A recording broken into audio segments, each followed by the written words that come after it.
দেশব্যাপী শিক্ষার্থী হত্যা, নিপীড়ন ও হয়রানির ঘটনার প্রতিবাদে বিভিন্ন স্থানে বিক্ষোভ, মানববন্ধন ও মৌন মিছিল করেছেন শিক্ষক ও শিক্ষার্থীরা। রাজশাহীতে শিক্ষক শিক্ষার্থীদের সাথে পুলিশের ধস্তাধস্তি হয়। এ সময় পুলিশের হাতে আটক ৬ শিক্ষার্থীকে ছিনিয়ে নেন শিক্ষকরা। এছাড়াও দেশের বিভিন্ন স্থান থেকে বেশ কয়েকজন শিক্ষার্থীকে আটকের খবর পাওয়া গেছে।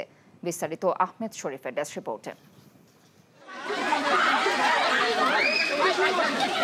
রাজশাহী বিশ্ববিদ্যালয়ে বৈষম্য বিরোধী ছাত্র শিক্ষকদের মৌন মিছিল ও মানববন্ধন কর্মসূচি থেকে শিক্ষার্থীদের আটকের সময় পুলিশের সাথে শিক্ষক ও শিক্ষার্থীদের ধস্তাধস্তির ঘটনা ঘটেছে।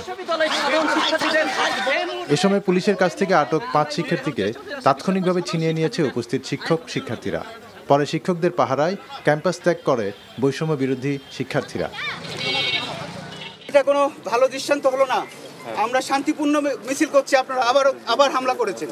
সে যাই হোক, আপনার কাছে ক্রিমিনালের কোনো ধরার কোনো রকমের রেকর্ড নাই যে এদেরকে ধরতে হবে। কর্মসূচি পালনে ক্যাম্পাসে জড়ো হলে বৈষম্য বিরোধী ছাত্র আন্দোলনে বরিশাল বিশ্ববিদ্যালয়ের ১২ জনকে আটক করেছে পুলিশ। খুলনা বিশ্ববিদ্যালয়ের সকল দলের শিক্ষকরা প্রতিবাদ সমাবেশ এবং মৌন মিছিল করেছেন। সমাবেশ শেষে শিক্ষকদের মৌন মিছিল ক্যাম্পাস প্রদক্ষিণ করে। একই প্রতিবাদে কুমিল্লা বিশ্ববিদ্যালয়ের সাধারণ শিক্ষকদের ব্যানারে মানববন্ধন অনুষ্ঠিত হয়েছে। কোটা আন্দোলনকারীরা ময়মনসিংহ নজরুল স্কয়ারে সমবেত হয়ে সমাবেশ করে। ভোলায় বৃষ্টি ও পুলিশি বাধা উপেক্ষা করে কোটা আন্দোলনকারীরা বিক্ষোভ মিছিল করেছে।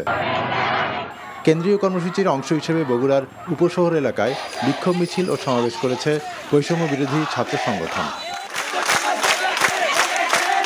জাতিসংঘ কর্তৃক তদন্তপূর্বক বিচারের দাবিতে এবং ছাত্র সমাজের ৯ দফা দাবিতে জাহাঙ্গীরনগর বিশ্ববিদ্যালয়ে বৈষম্য বিরোধী ছাত্র আন্দোলন রিমেম্বারিং আওয়ার হিরোজ কর্মসূচি ঘোষণা করেন শিক্ষার্থীরা।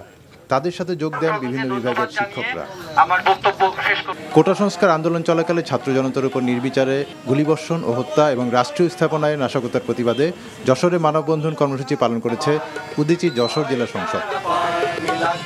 দুপুরে যশোর প্রেস ক্লাবের সামনে মানববন্ধন চলাকালে কবিতা আবৃত্তি ও প্রতিবাদী গান পরিবেশন করেন উদীচী যশোরের শিল্পীরা।